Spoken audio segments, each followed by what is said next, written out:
I'm going to go to this stuff that boils my blood. Oh, I don't like these guys. These are them street takeover boys. Yeah, and I say it jokingly, but because I mention it a lot on this podcast, it just irks me, right? And as a law enforcement officer, there are some things that we're just handcuffed to, whether it be policy, whether it be maybe leadership, or just something that doesn't allow us to do our job, which is to stop these, mitigate them.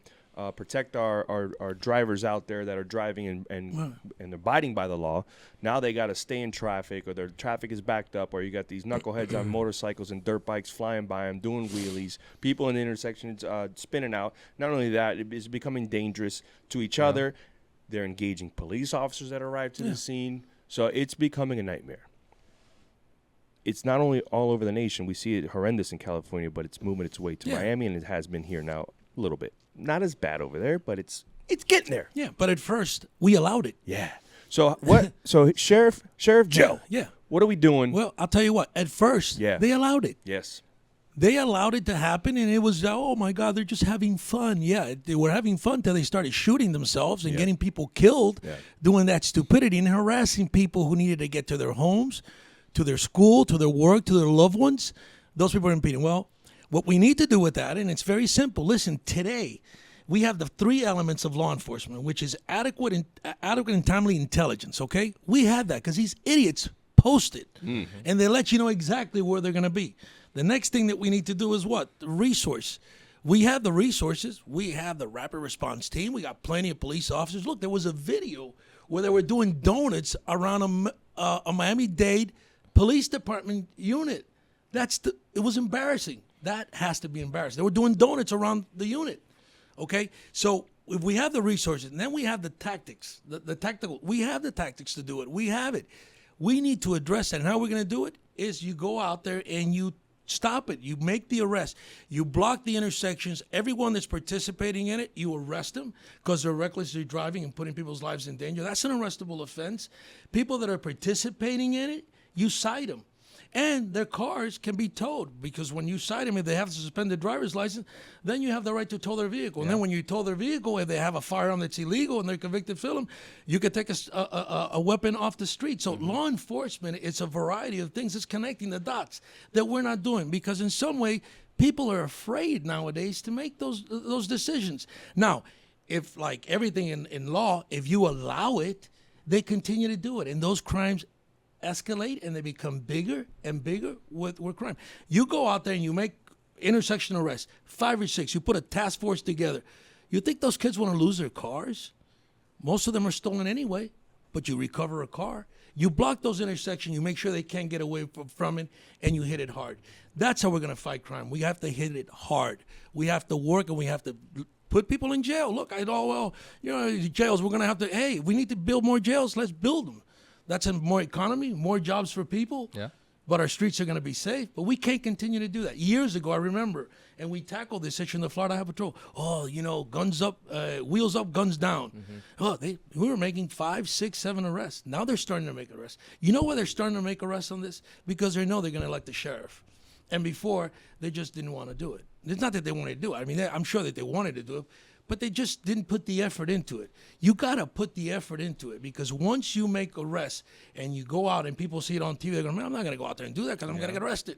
They're going to take away my car. If I'm out there just looking at it and being a spectator, I'm going to get cited.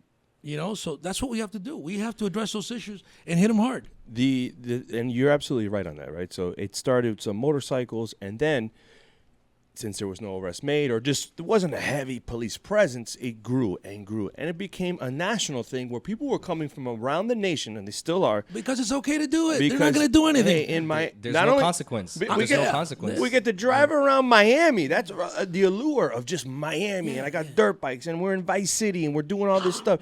So if you let that go, it grows and grows. So people might be thinking, hey, guys, these are just misdemeanors. Leave them alone. They're just kids having fun. Let them ride for a day. No, because it continues to grow and it gets worse. People die. They're kicking cars as they're going by. If you don't stop for them and they're recklessness, they're going to kick your car and damage your rearview mirror, and they're going to jump you if you get out of your car. So it's becoming dangerous for the citizens to just drive and do their daily functions. So we are allowing lawlessness, okay? We're allowing criminals here. We're giving criminals more rights than victims, okay? And we can't allow that.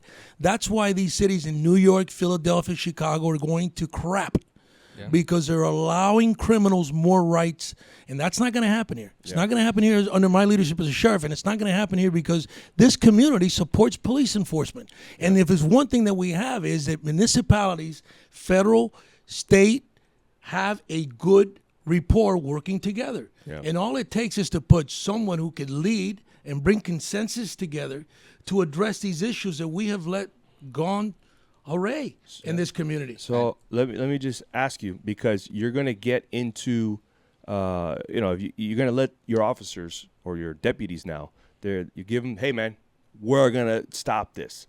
Now, police work's not pretty. You got to stop some people on a dirt bike. They might wreck out. You got to stop some people that are fleeing from you. Something might happen. It's just having that back, and I see it in like Central Florida. But Nick, you got to be intelligent. Listen, the county has done it. You follow these individuals; they got to gas up. Yeah. And then when they go in a gas station, is when you block them in. Yeah, but what I'm getting at is there might be some, because if you let your dogs out, someone's gonna get bit. Basically. So Central Florida, some things happen, and then they're like, hey man, we're an area of law and order.